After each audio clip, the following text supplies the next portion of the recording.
nay mình sẽ giới thiệu cho các bạn về dòng máy mài của Matech có model là MT966. Đây là xung quanh hộp máy. Thì trên hộp máy các bạn sẽ thấy được là mã vạch của máy. Và máy này được sản xuất tại Thái Lan. Bây giờ mình sẽ mở bên trong hộp xem có gì. Bên trong hộp sẽ có một sách hướng dẫn sử dụng và một phiếu bảo hành của Matech. Phụ kiện đi kèm là một khóa đá, một ốp chắn đá và một tay cầm bằng nhựa. Thành phần không thể thiếu của chúng ta đó là máy mài Matech.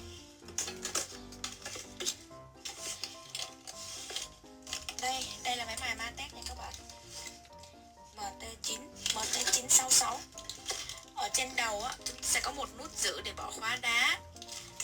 Tiếp theo chúng ta sẽ thấy có một công tắc trượt ở bên hông. Và chúng ta sẽ thấy có in logo ở dập nổi ở ngay bên cạnh công tắc trượt. Phía trên chúng ta sẽ thấy một tem chống giả. Và bên cạnh chúng ta sẽ thấy một tem thông số của máy.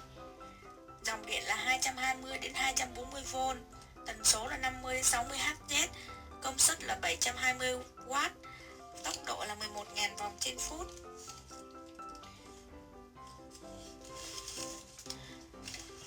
Tôi vừa giới thiệu xong cho các bạn về dòng máy mài của Matech MT966. Xin cảm ơn các bạn đã coi video của tôi.